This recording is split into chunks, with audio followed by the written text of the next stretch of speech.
as well as how it became more useful over time and how I improved it. And then finally, we're going to touch on some of the results, right? Big picture, how are you going to use this information? So to jump to the end for a minute, this is a screen grab from a Shiny app that I made where you too can go look at your team's quarterback or your favorite college quarterback and see how they rank in this. And I'll touch more on the details of this as we go. But the important thing to see here is that there are two different metrics, structure and playmaker, and you can see both how the numbers stabilize over time, as well as you can see the relative difference between the two. So this is Josh Allen in the NFL, and you can see how the numbers change over time and that he's better at one than the other. And we'll touch more on all the details of that as we go. All right, so how I got here. So some background about me. Again, big football nerd, but I really started watching football intently in 2017, following into the 2018 draft. And my dad grew up in Cleveland, so it naturally made sense to watch the lens through the Cleveland Browns. And the Cleveland Browns going into 2018 had the first overall pick in the draft and needed a quarterback. And quarterback is the most important position, arguably in all of sports, but definitely within football.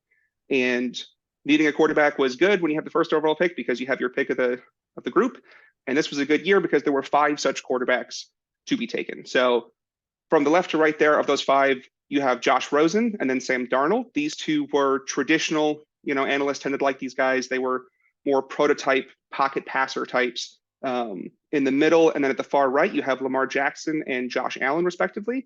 And these were both very athletic players who were a bit more raw as prospects and had a bit of a harder time projecting to the NFL because what they did in college was so different than what the traditional NFL quarterback did. And then finally, you have Baker Mayfield, who played very efficient football at Oklahoma and had just come up winning the Heisman, but he was a bit undersized and he was in a very favorable situation.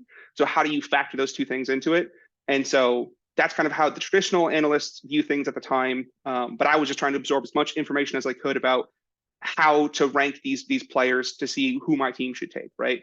And so I also came across a company called Pro Football Focus, called PFF, and they do a thing where they grade players on every play using like a plus-minus scale to give a sense of how good the player is at what they were being asked to do. And they started also tracking other things, such as like the accuracy of your passes and things like that. And so using their numbers, they liked Baker quite a bit because he had very high grading and was also very accurate. And they really didn't like Lamar Jackson and Josh Allen as much because of their inaccuracy within college. So looking at all these different rankings, at one point in time, all of them had been rumored to go first overall to the Browns. So what is a young nerd to do when you have all these different rankings? I know, make your own metric. So that's what I chose to do. So some of the methodology here. So PFF, I mentioned before, they are kind of the crux of this project. So using their grading is very important because not only do they grade like, a plus-minus scale, but they also add some contextual factors to the grades. So it's, you get information about what play was when they did those grades, right? In addition, it also gives you different situations that are behind it and different other metrics that they track. So additionally, a former PFF data scientist by the name of Kevin Cole wrote an article about using a version of Bayesian updating for PFF wins over replacement, as well as EPA, which is expected points added. So those are two different metrics that they were tracking to kind of give a sense of how these players update over time. And I was blown away by that article, really wanted to recreate it, but I wasn't as confident in my stats background yet to try and just perfectly recreate it, but I want to do something in that vein. So I downloaded some PFF data and looked at it more further. And these are kind of the facets that are really important for this analysis. So you can see that we have like clean pocket passing versus pressured pocket passing, quick passes versus plays that take a long time, blitzed or no blitz, and then as well as like scrambling ability and how often you were designed the QB run game, right? And so these kind of just naturally fell into two buckets of within structure versus out of structure. You can also think of them as like floor and ceiling of how the player does. And so I can take these different metrics from the PFF grading and then look at a few different features within each bucket and get a sense of like how they're doing in the different play styles. So some of the features that I worked with were big time throws, which are potentially really highly graded plays. Turnover worthy plays are the opposite. They're really bad plays that probably should be turnovers, whether or not they were actually a turnover. Pressure to sack ratio is often you turn a pressure into a sack, basically making a bad play worse, as well as some efficiency metrics like EPA. And taking these different features and a few others and kind of combining them into scores for both in structure and out of structure using these different facets gave you basically an end of season. How did this player do? What was their play style, right? And at the time that was interesting and it was useful to kind of look at because it furthers the gap, right, in my opinion, of Baker Mayfield compared to the rest of the group in that 2018 draft class, because he had absurdly high grading and absurdly good big time throw rates and turnover-worthy play rates compared to the rest of the group. But it did also kind of highlight that Lamar Jackson and Josh Allen had a really high playmaking ceiling, right? And so they were very good scramblers, and they also had a lot of like, I'm going to go make a big play, right? But I still wasn't fully happy with it because it was just an end of season number and it wasn't quite what I wanted it to be. So on to some of the improvements I made over time to make it better. First off is I got a master's degree in data science. So I felt much more comfortable with the stats background of being able to update it using Bayesian updating. So for those who don't know, Bayesian updating is basically you have a pre-existing belief on how good something should be, in our case, how good these players would be at these metrics. You get some new evidence, and based on how different the evidence is from what you already believed and how much evidence you already had on either side of it, gives you a sense of how quickly to adjust your posterior belief, right, your after the fact belief. And so I switched from using just an end of season aggregated numbers onto a game by game basis. And so you could start getting a sense of not only between seasons of players, but also over their entire careers and within season, how they were changing at these different numbers in a way that was statistically, smoothed out, I should say. Additionally, I want to start adding in some contextual factors. So one of the knocks against Baker Mayfield was that he was in a very supportive environment, right? And how do you like measure that as opposed to just having it be in your head, right? And so what I did was I did a version of wins above replacement, which is basically a way of converting like PFF grades into a metric that's measured in wins, and taking those numbers and summing them up across all your offensive teammates, so all the players that are on the field when the quarterback's on the field, and getting a sense of how good the players around you were, right? Additionally, I took the average pre-snap win probability, which is a number that basically tells you how likely you are to win the game at that moment. And the idea being that if you have a good defense, if you're getting turnovers, if you're getting short fields, you will have a higher win probability, and it is easier to win. So it's easier on the quarterback at that point as well. So you basically get a support metric compared to all the other, draft eligible quarterbacks across all the years of the data set. And you basically use that as a scaling factor, right? So the more supported you were, you knock off your scores a little bit because some of the grading that you're getting is attributable to them rather than to you, and vice versa. If you have a low support, you should get more credit for getting the grades that you got. Additionally, I added in some of the difficulty of your situation, right? So how many times they were asking you to pass the football, especially on 3rd and long, because the idea being if they're asking you to do it, it's because they think it's the best thing for you to do. Whereas if they don't believe you can do it, they're not going to ask you to do it as often, right? And it's also much easier to grade well on, say, 15 well-designed play action shots a game versus 40, 3rd and long shotgun, everyone knows you're going to pass the football, passes a game. So if you can grade well at the more difficult thing, it's much more predictable and predictive of your ability to do well even at the easier thing, right? Whereas it's not necessarily true the other way around. You can't expect someone necessarily who's good at the easy stuff to also be good at the difficult stuff. So this is what starts separating some of the guys. So both support and difficulty start dinging Baker Mayfield a little bit and bumping up guys like Josh Allen, who played at Wyoming, which is not a very, talented school at the time for football.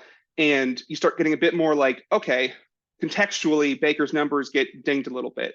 I do also want to note that I add in to difficulty, I add in a bump for if you carry a lot of your team's rushing load. So for example, Lamar Jackson, he was used a lot in the designed run game as well as scrambling. And so while he's not passing the ball as much, he is still being asked to do a difficult thing, right? And I didn't want that to be lost in this analysis. So he gets a flat bump, and guys like that get a flat bump as well if you have a certain amount of the offensive load there. All right, on to some of the results from specifically this draft class is the lens, right? So I'm going to go in order of how they were taken for the most part and give you how this model thinks about them at the end. So first overall, the Browns ended up taking Baker Mayfield, and he was the kind of player that the model viewed as not quite as much of a slam dunk as initially viewed, right? He was very productive on very low passing volume. So his grading profile was still really good, but you would be less convinced he could carry a higher passing volume, a higher, offensive load, and still carry that efficiency with him, right? And that's kind of what his career has turned out to be, is that when he's in, a heavy play action offense and asked to do those 15 plays a game, he can grade very well on those, but you ask him to do 40 plays a game and he starts struggling a little bit more. And he tends to be one of those guys that plays a little bit good at both, but not amazing at either in terms of in structure versus out of structure. And that's kind of carried through his career. Next up, at the 3rd overall pick and then the 10th overall pick, you have Sam Darnold and Josh Rosen, respectively. And these are guys that the traditional analysts tended to like, but my numbers really did not like, and would not have had them be first round picks, let alone taken above guys that I had in higher buckets. The bucket they fell into, most of the guys that fall into that bucket tend not to be very successful in the NFL. So these are potential busts that I might have been able to avoid with this kind of a model. Next up is Josh Allen, who basically was what the eye test said he was, right? He was super high in the playmaking score, but relatively low in the in-structure score, and very up and down, even when accounting for the fact that he had really little support at Wyoming. But you still take a shot on a guy like that because as Josh Allen's career has turned out in the NFL, if you can fix some of the in-structure stuff and get a little bit more accurate, you can have a very high, upside quarterback, and that's what Josh Allen has become. So he's still someone that, even with all the risk of it, I would still take someone like Josh Allen before I would take someone like Sam Darnold or Josh Rosen. And then finally, the last quarterback taken was the best one in this model, which was Lamar Jackson. So Lamar Jackson was taken at the very end of the first round and was the fifth one taken. And yet in my numbers, he had a relatively high floor, a very high ceiling. He was almost maxing out the metric. And he had a high enough difficulty, especially when you factor in his rushing ability as well. So he would have been one of the guys I would have taken first. And he is in a bucket of players that very few players get into. And if you land in that bucket, that you generally have a lot of success in the NFL. So on to some of just like the big picture hits from just outside of that draft class as well. First off, again, Lamar Jackson was taken 32nd, super high in the playmaking percentiles. In his second year in the NFL in 2019, he was the unanimous MVP, and he led the Ravens to the first overall seed in the AFC. Similarly, Sam Darnold in that same draft class went third overall, was taken second in that draft class, not very good in the numbers, ended up playing for 3 separate teams, and is now a backup quarterback in the league. Additionally, as a hit, we have Patrick Mahomes, who was taken in the 2017 draft, 10th overall, the second QB taken. He had one of the highest values in my model, 2-time MVP, 2-time Super Bowl champion, played in the 3rd Super Bowl, on the trajectory to be the best quarterback ever, right? So he's one of those guys that if you use my numbers, you would say like he should absolutely have been one of the first quarterbacks taken, if not the first overall pick in that draft class, let alone the second guy in the 10th pick. And he's turned out to be an amazing player in the league. And then finally, you have Mitchell Trubisky, who from that same Patrick Mahomes draft class went second. For both Darnold and Trubisky, they were both traded up for, so it even furthers the cost of the team that acquired them. But my numbers were similarly very low on Trubisky, who has had a similar kind of career to Sam Darnold in terms of moving around the league a little bit. So to kind of wrap up, the big pictures of this is that while I don't think these numbers are perfect, I do think that there is a lot of value in getting most of the way there very quickly, right? So I think these numbers get you most of the way there and then let you spend the rest of your time on that remaining like 20%, right? In terms of like who the person is, how they deal with the locker room and all that kind of stuff that can kind of separate guys as people before you separate them as players. So I think this gets you most of the way there. And there's a pretty good track record of, if your play style is this in college, it generally translates to the league. And that can get you most of the way there. So with that, I will say thank you very much for coming to this talk. Again, you have all the contacts for me there. I'm on Twitter, LinkedIn, all that kind of stuff. That QR code will take you to my portfolio, which has a handful of my other work, but also has the link to the Shiny app, as well as at the end of this presentation, if it gets sent out, there's a link to it directly as well. So you can go look at your favorite team and their quarterbacks. So with that, I will take any questions.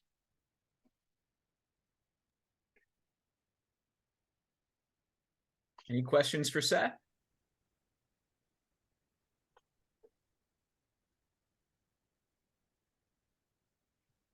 I thought it was really, really interesting stuff.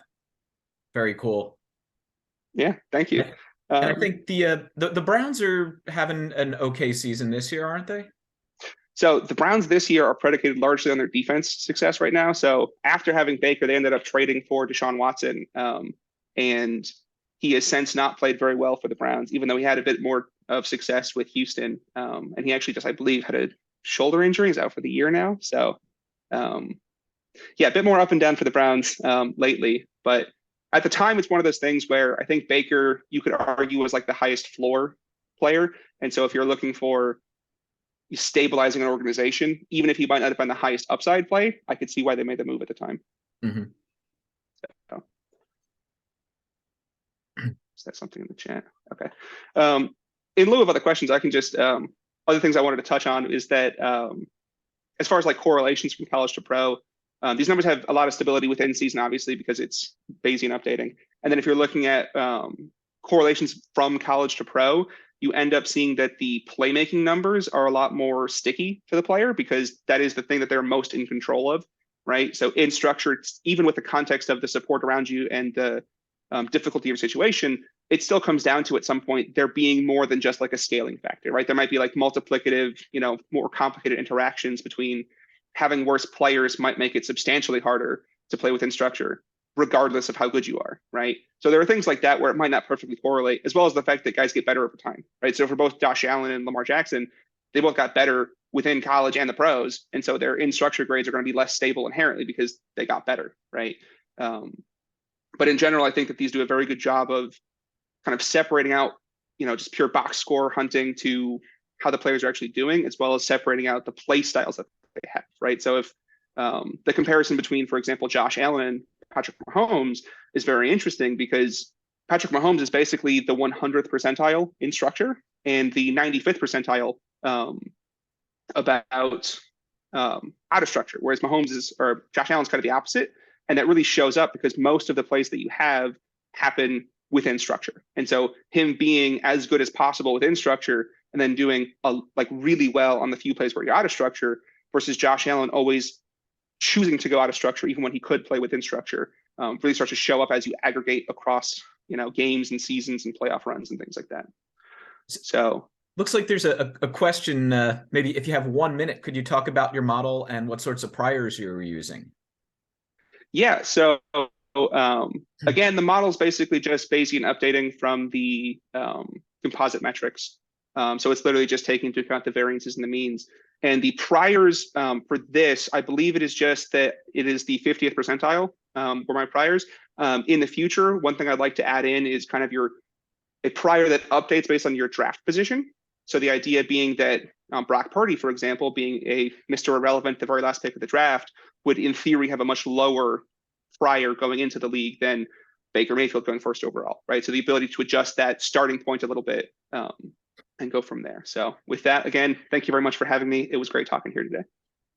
Great. Thank you very much, Seth. That was great. Okay. So yeah, I can introduce our next talk now.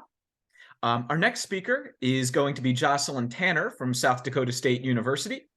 Her talk is about predicting points scored by the Green Bay Packers using decision trees and random forests. So from here, I'll turn it over to Jocelyn. Hi, thanks, Ryan. I'm Jocelyn from SDSU, and this is my undergrad research. I'm currently working in my master's program in math, so this is my undergrad research. I did this in spring of 2022. So the data a little outdated, but it can still be applied to everything we do. So the Green Bay Packers are a legendary franchise with 4 Super Bowls, 13 championships, and 3 Hall of Fame quarterbacks. So, and obviously, the biggest thing is how many points can they score and how many can you prevent the other team from scoring. So I wanted to focus on purely the how many points you can score. And so I was wondering, how can this can the Green Bay Packers score be predicted for a given game?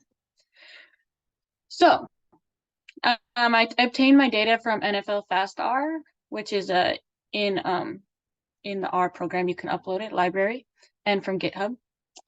And so to predict this game, I had to narrow down a little bit because the changeover from year to year is quite large.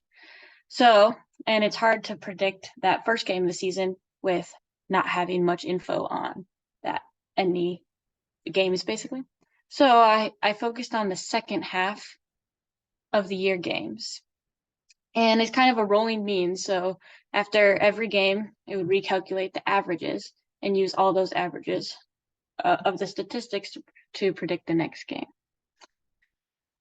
So then I had to figure out what I wanted to choose to focus on. And in general, I looked, and the defenses only actually accounted for 3.14% of points scored in 2020. And unassisted special teams, obviously they score a lot of extra points, but unassisted special teams is just 0.71% of the points scored in 2020. So I decided to focus on three things is how is the Packers offense, how have they been performing? How has the opponents been performing? And then what are the game conditions, such as home, away, weather conditions? So my first model I used was a decision tree. And a decision tree basically is a classification method, which splits groups, splits but on variables into like-minded groups, and then uses the average of the leaf nodes as the prediction. So it does this by minimizing the mean squared error. And it's simply an iterative process that goes by through each variable and makes a split on every observation, every value in that variable, and then stores the best MSE for that variable, and then chooses what split on what variable decreases, has the lowest MSE. And then it continues to do that until a stopping criteria is reached. Generally, it's number of observations in the leaf node, which prevents overfitting. So you don't want, if you have 100 observations, you don't want 100 leaf nodes, because they'd probably, that's way overfit. Yeah. So when I applied this to the Packers to predict the Packer score, this is my resulting decision tree. The P in front of the variable is the Packers. So actually the decision tree didn't think that the defense actually was that impactful. So the biggest indicator of how much the Packers will score is the mean passing yards per attempt. And if it's greater than 6.6, it's going to go to the right, and then it has more decisions. But if it's less, you're on average going to score 17. And then this continues. And you can see the darker the leaf node, the higher the points scored. Then I used a decision tree, which basically is just a collection of decision trees. So it applies, it's just a extension basically of a decision tree. But there's some big advantages to random forest, and that the main one being it handles correlated variables very well. So for instance, some of these variables are directly correlated and indirectly correlated. So directly might be how many times they pass the ball versus, and that's directly correlated with how many passing yards, for instance. But indirectly is more of a carries and passing yards per attempt kind of thing, where it's gonna be, the more you carry the ball, probably the less you throw the ball, but it's not necessarily inherently obvious that they're related. So that's a great advantage of the random forest, is that it samples variables and it creates a ton of generally 500 decision trees. You can change that setting, but and then it samples variables for each tree. And so each tree has a different combination of variables, which gets rid of some of the correlated or inherently correlated variables. And it minimizes MSE in the same way as a decision tree. But in this case, you're taking the average of the leaf nodes to predict that, but then it's the average for the tree and then the average of all of the trees. So it's a very stacked there, nested sums for that. And another thing is the more in general, the more trees you have, it's going to decrease the error. So you can see this graph shows that the more trees ran, it drastically decreased the error until you hit about 100, 150. And then the additional trees impact was much less. And this is actually kind of follows a reciprocal function.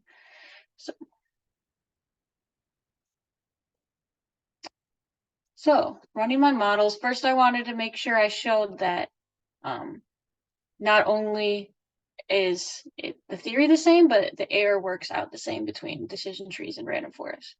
So basically, if they're truly similar, if they're truly the same, if you just use one tree in the round, are you going to get the same error? And so that's what this proof goes through. So I basically made L equals 1, which is the number of trees in the decision tree, or in the random forest, excuse me. And then basically replacing in the first step here, you're just replacing 1. And then you have to note that since obviously the sum from 1 to 1 is just a sub 1, you can replace that in there. Then it's a little bit of change of notation here is where you say since k equals 1, you just get rid of the k sub j and replace it with basically get rid of the k's in that. And then you're left, that's what you are. Same thing here is you're getting rid of the k's in this next step. And then we go through and you simplify all that, and then you have to note that the sum from j to n basically is x sub j, which is the mean, which you're left with the mean function there, the normal MSE. But to get to the MSE of the tree, it's the mean of a set is equal to the sum of the means of the disjoint subsets divided by the number of subsets. So if there are m nodes in the tree, it results in the final equation there, which is equal to the MSE of the tree. So the theory works out that if you use one tree in the random forest, you get the same thing as the decision tree, which is good. Otherwise, there would be issues. So evaluating the models, I created the standard. The standard is saying, like, if you were to assign, just take the mean of all Packers points scored, and you set that mean. Obviously, you want your model to do better. Otherwise, that simple model is much easier to use. And then I used 2020 for testing against this, and the NFL kind of made it a little bit difficult because in 2021 they changed it to 18 games instead of 17. So I used the data before this and then used the last year of 17 games 2020 as the testing data to simplify the code. But it can obviously be extended to now easily. It just changed. And then I thought this was interesting. I used cumulative SSE because since the sample size is the same for all the models, the MSE, it's just on a different scale as the SSE. So you can see that if it was a perfect model, that's that green line. So that's what you'd be aiming for. So the one closest to that green line is the best. So for both the modeling data and the 2020 data, the testing data, you're resulted in the random forest being the best model. And you can see that in the table as well for the MSE, that the mean was the worst, decision tree, and then random forest. So both models were effective in improving the model, but the random forest was definitely better. So overall, it's the models aren't great. Like, it's a great start, but it's human errors. Humans are difficult to predict. So the random forest is the most accurate model. And the decision tree performed better than the means. They're both effective, but not as great as the random forest. And then I also noted that the most important variables was the Packers' mean passing yards per attempt, the location, Packers' mean rushing yards per attempt, and the Packers' passing first downs per game. That's what those 4 mean. And it was slightly different in the random forest. They actually, I believe theirs was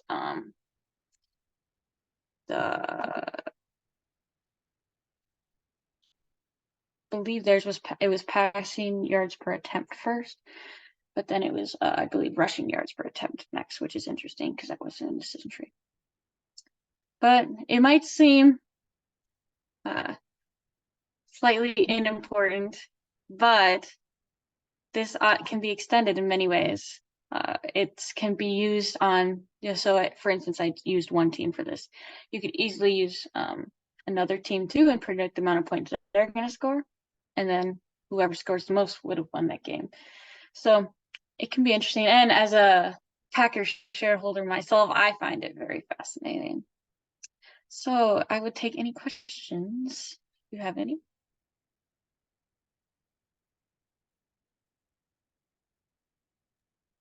Any questions for Jocelyn? Either you can speak them or put them in chat.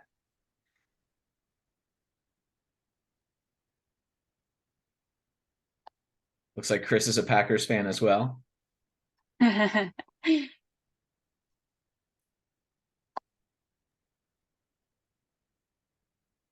Not really a question, Jocelyn, but a more of a comment question. Not really actually even related to your content here, but I was warned that you're a soccer goalkeeper there at South Dakota State.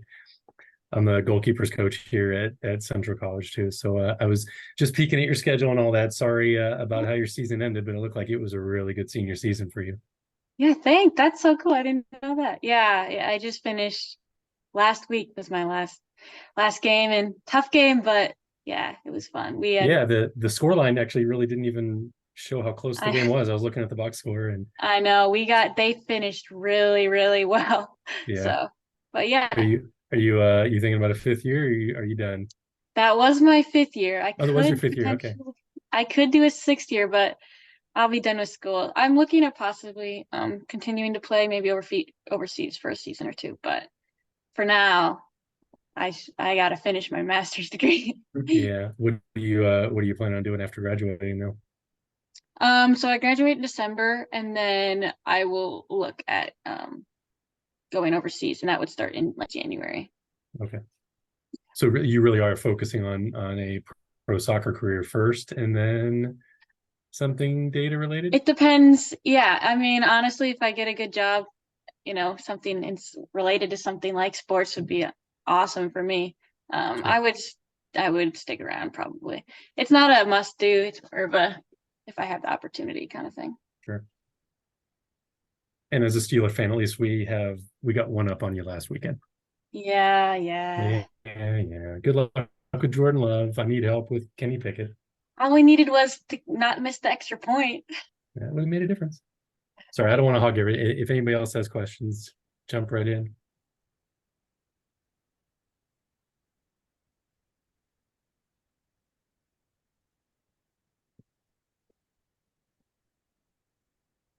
Any questions or comments? I thought it was a really interesting talk. I enjoyed that. I'm an Eagles fan myself, but I like Green Bay.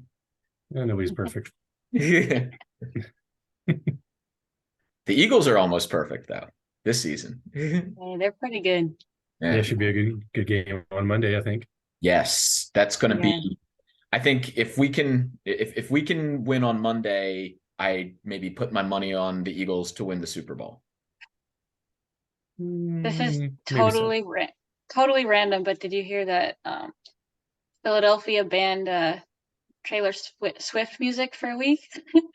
Yeah. One of our radio stations is not playing any Taylor Swift this week.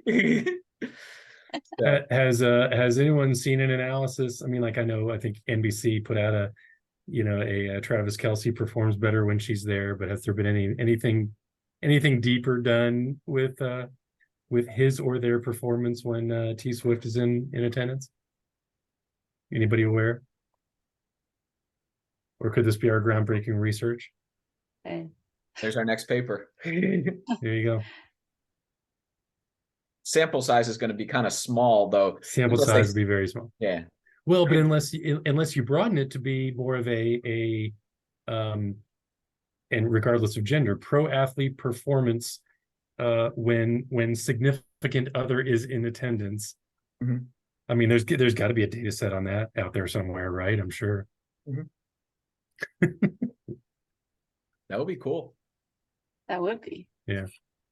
All right. Well, Ryan, you better get set up for you got to introduce yourself here in a second. Yes.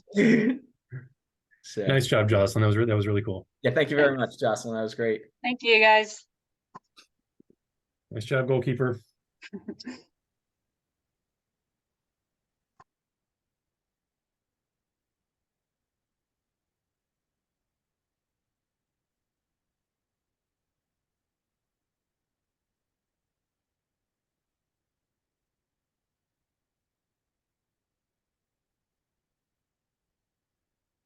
Oh, there it is.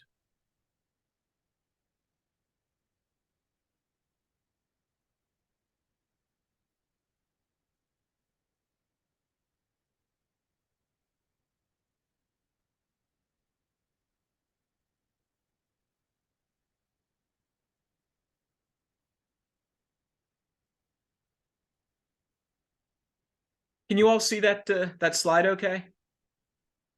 Yeah, looks good. Okay, great. You're not in presentation mode, you're in editing mode. Oh,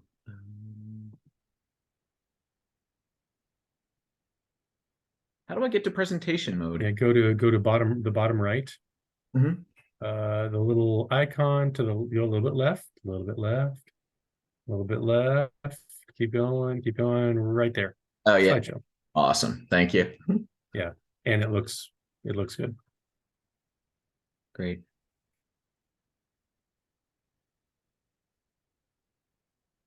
You give it 1 minute. Yeah, actually, I've got 2 more minutes. I was about to send out a message here. So 2 minutes until next begin.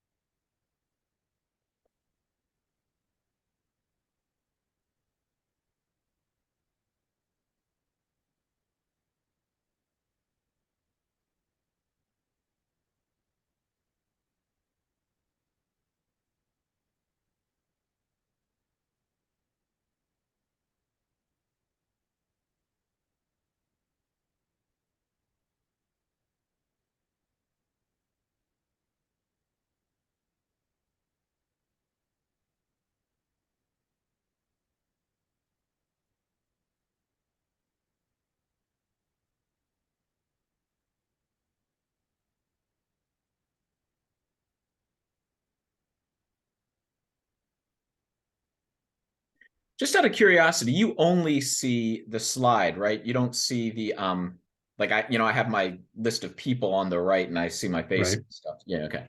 Right. Yeah, I only see. Oh, I think you're muted, Russ. Yeah, we only see the slide. Okay, great. All good. Cool. Okay. Well, I've got 3 o'clock Central Time, 4 o'clock Eastern Time where I am. So guess we can begin. The speaker for our next talk needs no introduction because it's me. I'm Ryan Savitz from Neumann University, and I'll be giving a talk on the effect of super shoes on elite distance races. Many thanks to my co-authors, Andrew Bjorkalo, who is a recent grad of Neumann University, Jared Ward, who's at BYU and also was 6th place in the Olympic marathon in 2016, and Bo Wagoner, who was a sub-elite runner and is an assistant professor at UC Boulder.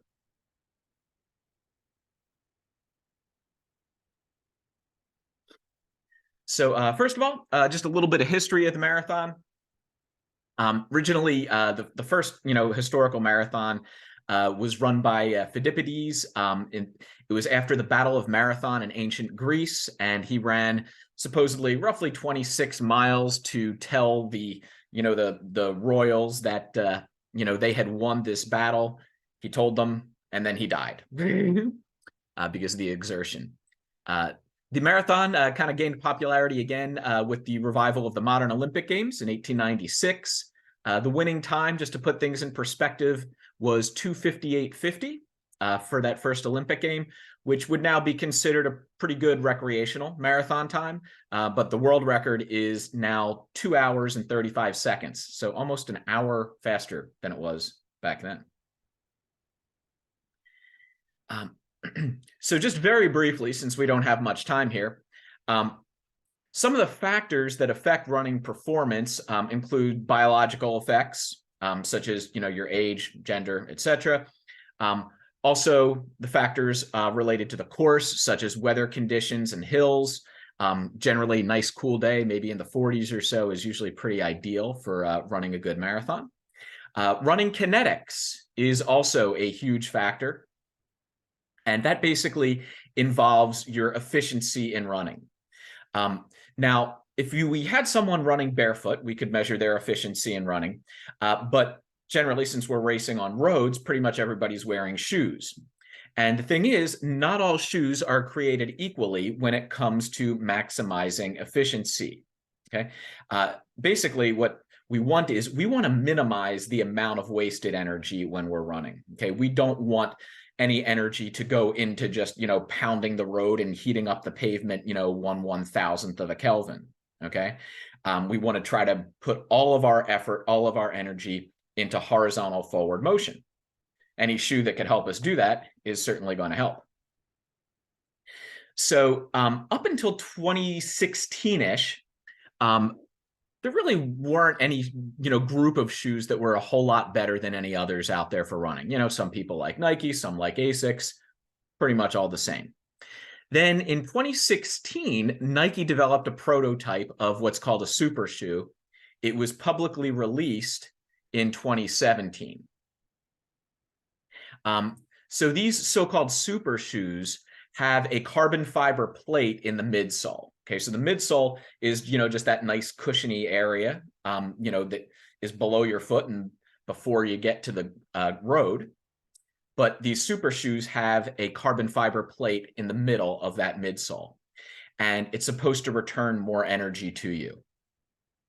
Interesting thing was in 2016, when only the prototypes were available, and it was developed by Nike. If you look at the starting line, if you take a look at some video of the 2016 Olympic Marathon, you'll notice that a few people are wearing some pretty interesting looking shoes that really don't look like they, belong on the market, because they were just kind of cobbled together as an experiment. And even the other runners who were looking around at that time, talking to a couple of people who had, who raced in the Olympic Marathon that year, they were looking at people's shoes and they're like, what the heck is that? Because usually runners know everything that's out there. So in any case, if we take a look at the original super shoe, it was called the Nike Vaporfly, and it had an 87% mechanical energy return. We could compare that to a typical racing shoe at the time. Now, by the way, everybody's got a super shoe now, but we could compare that to a typical racing shoe back in 2017, the Adidas Adios Boost 2, which only returned about 75.9% of mechanical energy. So naturally, we would expect there to be a benefit to running in this Vaporfly super shoe. So what we did in order to try to quantify this was we went to the World Athletics database. We originally only used men's marathon times because it was easiest to get the data for them, and we could get it the furthest back. If you know anything about marathon history, women were actually not even allowed to compete in many marathons until 1984-ish. So in any case, we looked at the number of sub 2-hour, 8-minute marathons each year. 208 was, when we started collecting our data in 1985, a highly elite world-class time. So we just kind of picked that because it was a nice round number. And we collected data from 85 to 2020. We also looked at the fastest performance per individual. Okay, we did so if an individual ran under 208 5 times, we just counted them once. We just looked at the number of people. Oh, and actually, I should have said we collected data 85 to 2021. Little typo there. So we graphed these data, and you'll notice from 85 to about 96, hardly anybody was running under 208. Maybe some years you got none, some years you got 1 or 2. Then in the mid-90s, things took off. Then we had a little decrease. Things kind of flattened out until about 2006. Then we started seeing some increase. And then in 2016, after 2016, I should say, we saw a rapid increase in the number of sub 208 times. So a couple of things to point out here. First of all, as a side note, if you take a look at what happened in about 1996, when we went from hardly anybody up to about close to 20 people running under 208, if we look at that, that's definitely not due to the super shoes. What we think it's due to, though, is doping. In about 1996, EPO, which is a blood booster, became popular, and we suspect that that's the reason more people started running fast in about 1996. But in any case, for our paper, we're more interested in what's happening over here starting in 2016. And you'll notice that it appears things are really jumping up after we get to that super shoe era. So again, mentioned the EPO there. So we started out by running a regression to take a look at and predict the number of sub-208s. What we did was we used two variables to predict the number of sub-208 marathons. The first variable was year, okay? Because we would expect, if we just looked over time, we would expect the number of sub-208s to increase over time, ignoring any shoe effect, because of things like improved nutrition, better training, stuff like that. The second variable we used was a dummy variable for super shoes. It was 1 starting in 2016, 0 prior to 2016. When we ran this original regression, we found, not surprisingly, that we had a problem with autocorrelation because we were dealing with time series data. So the errors, we assume under the Gauss-Markov assumptions that the errors are independent of each other. Turns out they weren't, they were correlated. So we fixed this by using a Cochrane-Orcutt transformation on the data. Cochrane-Orcutt is an example of what's called a feasible generalized least squares estimation method. It's an iterative method that addresses the autocorrelation, and the transformation that's used is this here. YT, so that's our prediction in time t, is equal to a constant alpha plus xt, the value of the independent variable in time t, times a parameter estimate beta, plus an error term for time t. That's our sort of normal model.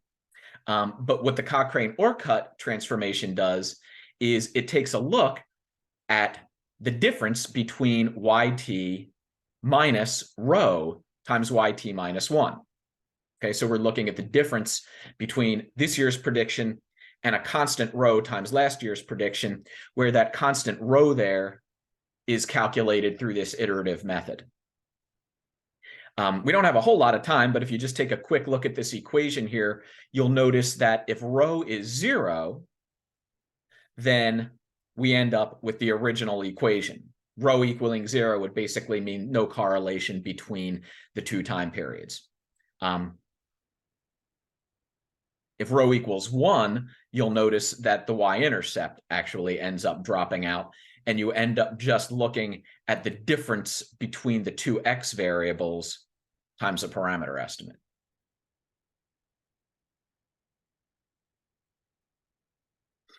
So after this Cochrane-Orcutt transformation, we did a new regression.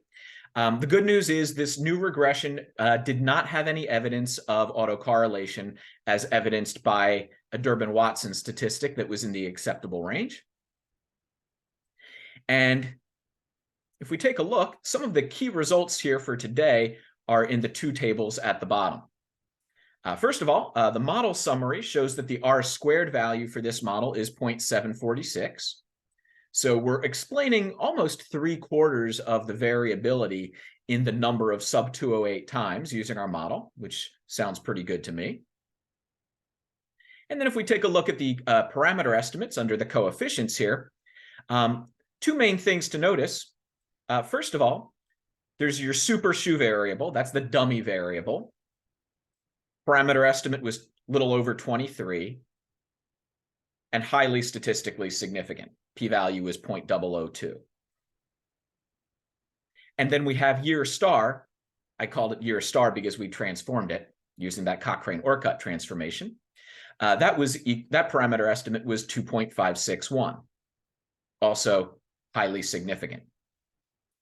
So on the one hand, the year star variable is telling us that on average, as each year progresses, we would expect to see about 2.5 more people under 208. That's just sort of the natural progression of things, ignoring any shoes, but just due to better training, better drugs, maybe, better nutrition, we see another 2 or 3 people per year on average under 208. The super shoe variable is really the thing of interest. That's about 23.5. And what that means is that when we introduce the super shoes, bam, we immediately bumped everything up by about 23 units. So we have 23, 24 people additionally running under 208 per year now due to this super shoe effect, we believe. So what we'd like to do now is we'd like to try to figure out how much faster are these shoes actually making us. Okay, we know we get another 23 people a year under this 208 time, but the question is, how much faster is that making people on average? Key phrase there is on average, because as it turns out, some other research has shown that these shoes affect people differently. Some people are high responders, some are low responders, so not everyone's going to have the exact same effect. So what we did to figure out how much faster these shoes made us was, for every year in our data set, we found the slowest sub 208 time for that year. Basically 207.59 probably. Then, since our parameter estimate for super shoes was 23.5, we looked on the list for that year and we found that we went 23 places slower than that slowest sub 208 for each year. So maybe it was 209, 210, 211, something like that. A little bit different in each year. We averaged these times. We call this M1. Okay, so we averaged, then we also averaged the slowest sub 208 time for each year and called that M2. That average actually ended up to be 208 flat, because a lot of years had no sub 208s. For the years with no sub 208s, we called the slowest sub 208 time 208 flat. Then when we went back those 23 places from that, we found the average to be 209.31. Then we found the difference of those two means, which is 1 minute and 31 seconds. So we estimate the super shoe effect to be, on average, making these runners 1 minute 31 faster. Because we basically can expect that these 23 people each year who didn't quite hit the sub 208 time would have made the sub 208 time had they been in the super shoes.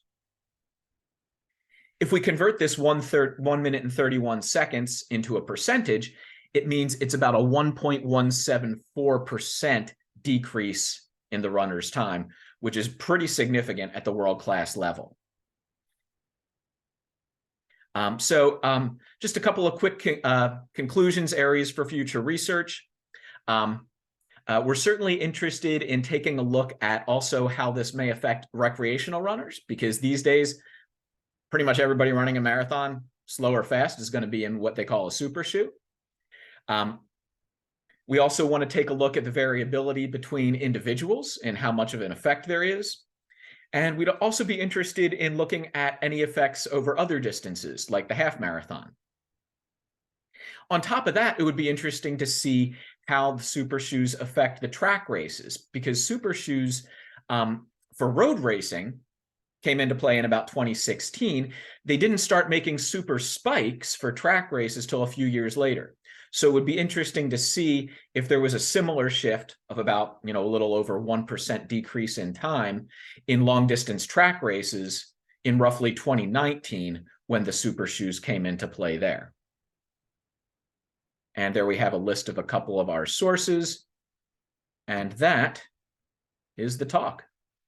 So at this point, I'd welcome any questions or comments. We got about 3 or 4 minutes.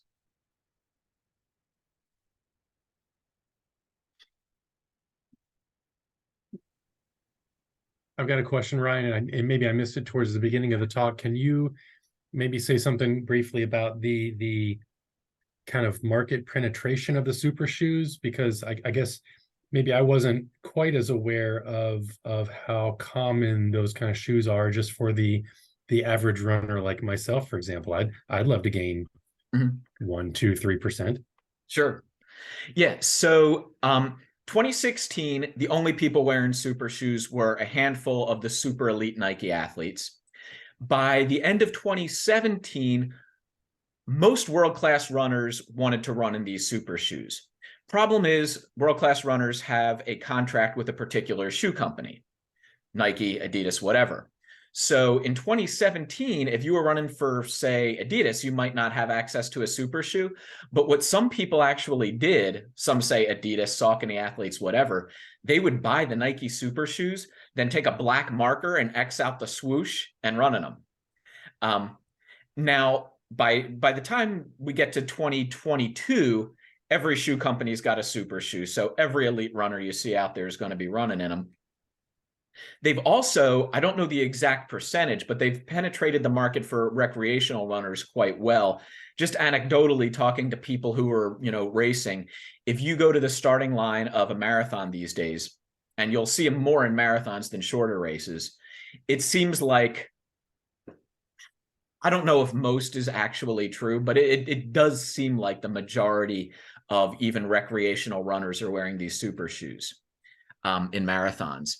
Part of the reason to make them faster, part of the reason because they actually allow you to recover faster.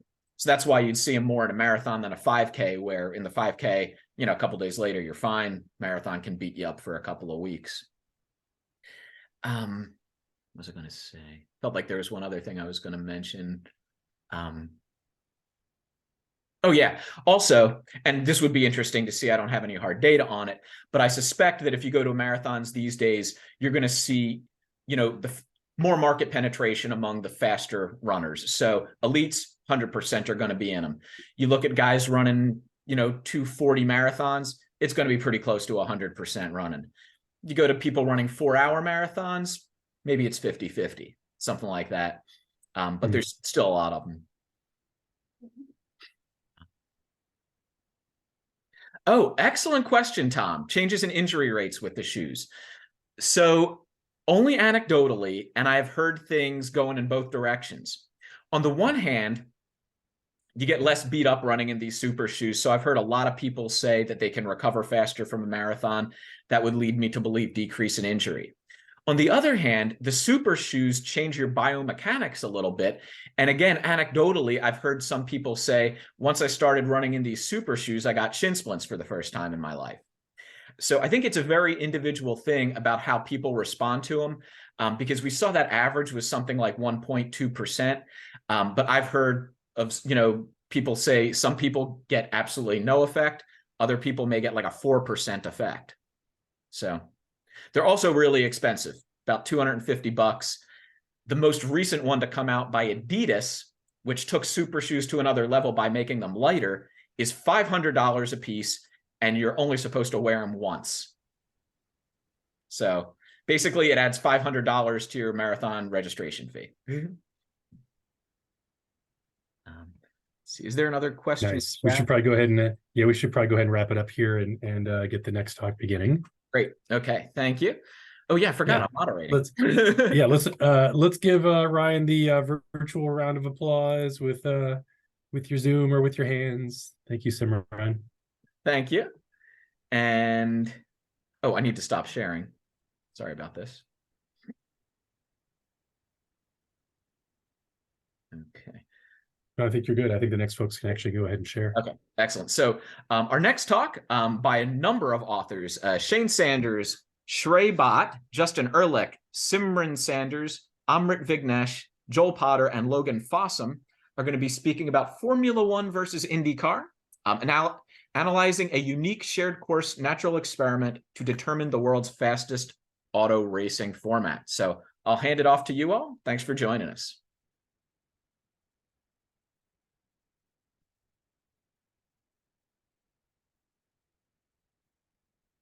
And let me know if you have any trouble sharing your screen.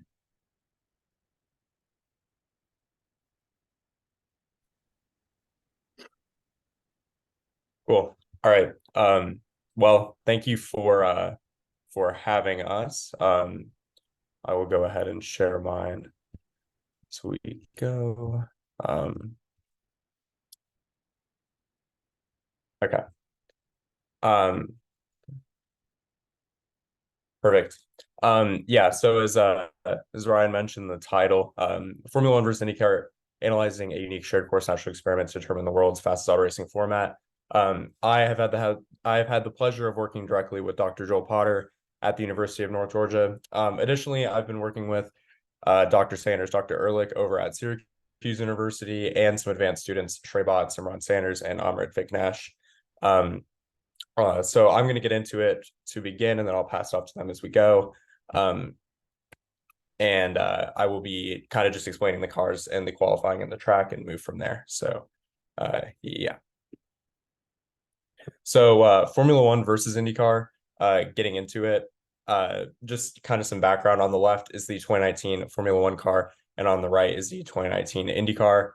They look quite similar, however, they are very different. The only similarity really being the open wheel concept, allowing for larger tires, more grip, which is kind of what gives them the standard of being some of the fastest auto racing formats in the world.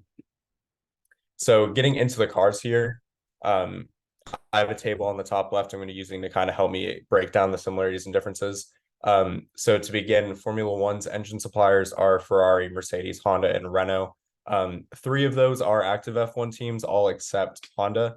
And basically what those teams do is they make the engines and then they just sell them to other teams on the grid. And then IndyCar uses Chevy and Honda's engines. Formula One's horsepower is estimated to be around 1,000, with IndyCar only pushing roughly 550 to 700. The tire suppliers for F1 is just Pirelli, and the tire suppliers for IndyCar are Firestone. Drag reduction systems, push to pass, and slipstreaming, I'll be getting into more detail on the next slide, but for now, it's important to remember that drag reduction systems, or DRS, are exclusive to Formula One. IndyCar does not have it. Push to pass is exclusive to IndyCar, and Formula One does not have push to pass. Both of them use slipstreaming, and Formula One uses tire blankets and power steering, which has led many to kind of see IndyCar as being a more like raw driving experience due to the lack of assists. And on the top right is an image of an F1 tire blanket, what it looks like. All its job is to keep the tire warm when the car is not moving. So in the garage, for example, before qualifying, and it's important to remember that the more heat in the tires, the better the grip. So that's where that becomes helpful. Looking at overtaking or passing, in F1, the DRS is only available when you're within a second of the car in front and in a DRS zone. And DRS, using the image on the top right, you can kind of see what it is. It's basically when the rear wing of the F1 car opens and hence reduces drag, increasing top speed and passing capabilities. Push to pass in IndyCar, it has a total limit of 200 seconds, limited at 5 seconds per individual use. And it is activated using a button on the steering wheel, as seen in the image on the bottom left. Similar to F1's DRS, is the same way. It's just a button on the wheel when they are in a zone. And slipstreaming is a common racing technique used by most classes of motorsport. But slipstreaming is going to be specifically effective in IndyCar, where they don't have DRS, to help them pass a little bit better. Slipstreaming, all it is if you have 2 cars, one in front, one behind. The car in front is kind of pushing and spreading the air apart. So the car behind it is going to try and squeeze up and follow it to get some of that drag, get rid of some of that drag. And then the Circuit of the Americas is the track that we investigated, where both the classes went in 2019.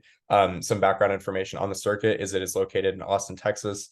It's 3.41 miles, 20 total turns, 130 total feet elevation change, and 2 DRS zones in F1. And you can see what I'm talking about here. On the start-finish straight is a DRS zone, and then over here by turn 11, after turn 11. So DRS is only available in the straights and in the DRS zones in F1. And then the qualifying processes for Formula One and IndyCar go as following. Qualifying and racing, it's important to remember that everything for this paper came from qualifying. So that's why I'm kind of explaining it. Qualifying determines your grid position for the race. So it's extremely important. Where you qualify tends to correlate to where you finish. It's important to remember only the best lap per driver counts, and the laps are completed with running starts and not standstill. So that's another thing to remember. Getting into IndyCar's qualifying process, it's broken into 3 stages. Stage 1 is composed of 2 groups of 12, and they have 12 minutes. both groups to split to the top 6 and will advance to stage 2, which is now the top 6 of both groups in stage 1, compiling the 12 in stage 2. Again, another 12 minutes. And the top 6 in this stage will advance into stage 3, which is called the Fast 6. And from there, these drivers in the Fast 6 are the only ones fighting for pole position, which again is very important in motorsport. Formula One's qualifying is broken up into qualifying 1, qualifying 2, qualifying 3. And qualifying or Q1, it's every driver is in it, and the top 15 advance into Q2. And then from Q2, they cut the bottom 5, which compile the top 10 for Q3. And then Q3 is where they're fighting for pole position. So yeah, that's it for me. Now I'm going to pass it to Shrey. So yeah, thank you. Thank you. I will share my screen now.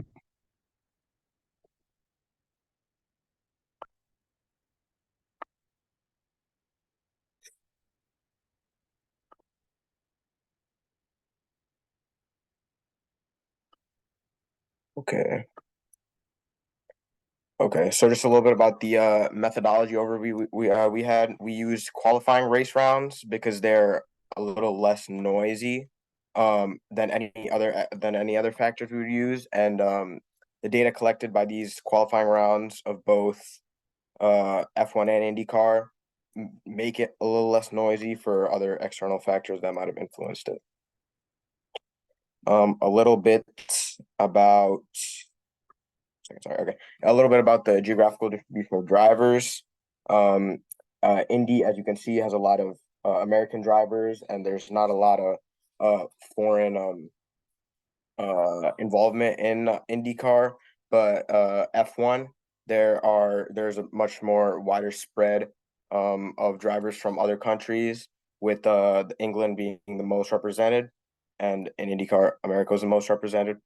So and this, we had about 45 F1 qualifying laps, and there are only about 42 IndyCar qualifying laps, 20 F1 drivers and 24 IndyCar drivers. The average laps completed by each driver in F1 is about 2.25, whereas the average laps completed by the IndyCar drivers is about 1.75.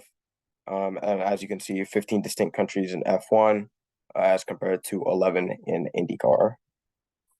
So a little bit about the engine and chassis distribution between these two, between F1 and IndyCar. F1 has a wider variety of engines that they use, from Ferrari to Honda to Renault to Mercedes, as well as many different chassis that are used. But in IndyCar, everybody has a standard chassis, and there's only a choice between 2 different engines, which would cause a little less variance. And then the speed differences. So as you can see, the slowest F1 qualifying time is about still 9-ish miles an hour higher than the fastest IndyCar time. And the density for F1 is a little spread out, as you can see, due to the variance in engines and chassis that are available in F1. Whereas, once again, as shown in the previous slide, the there's less variance between the engines used, as there's only 2, and then there's 1 standard chassis used. So the density of Indy is much less. That is it for me. I will pass it on to Simran.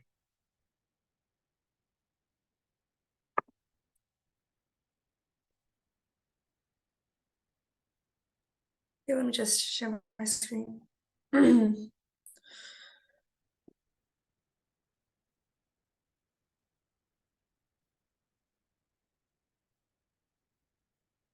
Okay, this is a differential heat map made using our library Fast F1 and side-by-side video footage of F1 and Indy qualifying. It estimates the speed difference at each segment of the track between a top F1 qualifying track and a top Indy qualifying track. And as you can see from the scale, F1 had an estimated advantage of at least 5 miles per hour for all the segments of the track. This estimated speed advantage ranges up to about 37 miles per hour. Mid straightaways seem to be the areas of greatest speed advantage, owing probably to better acceleration of F1 cars. We will see if these advantages hold for the entire sample of drivers on each side. Okay, this is a linear model that estimates the effect of format, round of qualifying, and driver experience on average qualifying lap speed. This intercept can be interpreted as the expected average of an IndyCar. This is about maybe like 114 to 115 miles per hour. The average speed for F1 is the intercept plus 16.3 to like 16.5 miles per hour, or about 130 to 131 miles per hour.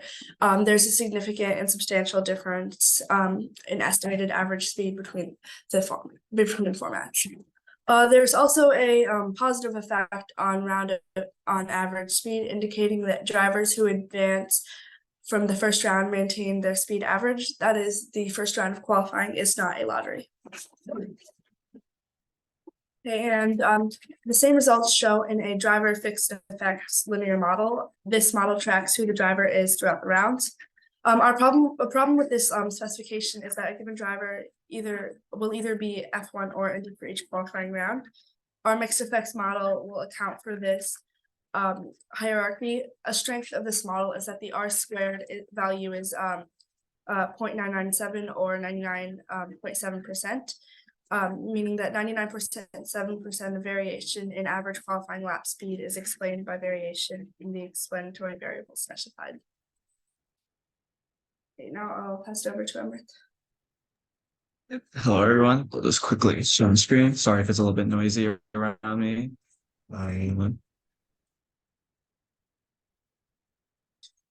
Okay, yeah. So after Simran described two of the models that were created, now we created a mixed effects model where essentially now we're including both fixed and random effects. And the random effects here include like the different categories of the engine and the chassis in this case. So now because of all the different engine and chassis variety that you can have in F1 versus IndyCar, we're including that, and that changes the values a little bit for our average speed for like F1, the different rounds, and we still have like the experience variable with the races squared. So yeah, these are some changes that are outlined. And essentially what we did is we created an experience and aging curve. So we already showed like how we were including races and races squared as an experience variable. And we were looking because usually aging curves, which are like used in sports, are typically in the form of quadratic, because you're like very inexperienced and you go to a peak level and then you go back down. So we have the peak number of races to be 183 races, but when you include the engine and chassis effects, it becomes 126. So as we see, there's a decrease in the peak amount of races. Same goes with age. Your peak age, essentially I replaced the races variable with the age variable, but your peak age is 28, but when you include engine and chassis effects, it becomes 27. How does the race car affect performance? Now, as we see, the peak changes and the peak becomes lower. So that means even if you're an inexperienced driver, you are still kind of benefited by the fact that you have the engine and chassis benefiting you, because in F1 and IndyCar, it's not like your performance is not based on your true, like how good of a driver or how skilled of a driver you are. It's also dependent on what type of car you have. There's a lot of allegations with that. There's a lot of people I know in F1 have been talking about like with Verstappen being benefited by Red Bull in the past. And that's one example of that. So here, because the peak age decreases, that means that you don't have to be you're like, that shows like the difference is the amount of benefit you have from the car. And then some economic effects that we saw is that when F1 cars invest around like 1900% more into the cars, they have just 14% speed differences. Obviously that looks like it's not much worth, but it is to be considered that Formula One does generate more income. It's like around 2 billion annually compared to the IndyCar out income, which I couldn't find data on, but we can assume it's pretty low compared to the F1. It's interesting to see like the possible tragedy of commons with the short-term investments not leading to the long-term results with the lack of speed margin. So there are some economic effects we see. And thank you for watching, and we're open to questions now.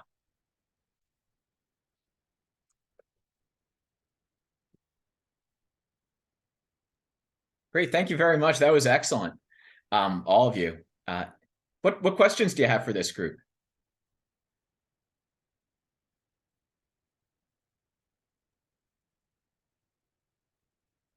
I guess, well, one question I'll throw out there, I don't know if there's really a good answer, is so you were talking about how you need to spend a lot of money to increase the speed a relatively low amount. Do you think most people prefer to watch faster cars, or is it more strategy and stuff that they're looking for? I mean, if we came up with cars that were going 300, you think that would draw a lot of folks, or I don't know? Yeah, I would say definitely like there definitely is a fact where like people would definitely want to watch faster cars, but it's more I guess about like the economic effects of that, like within the internal organization, like that they're investing so much more just to get the amount of speed differences, which does make sense because sometimes like after a certain point, I guess you can't manufacture like the amount you manufacture is not going to really like benefit it by much like in terms of the speed differences. And obviously there's gonna be a lot of variance within those like leagues, like with F1 and IndyCar. Like there are going to be F1 cars like I know like Red Bull, which like exceed the speed of like another organization car, and that probably will also apply to IndyCar. But yeah, I guess maybe that's also why maybe viewership and is higher maybe in the F1. That could be a factor with the speed. I think maybe it's just been more established internationally, which is what I've been thinking. Considering IndyCar is more focused in the US, but that's one thing. Cool, thank you. What other questions or comments do people have?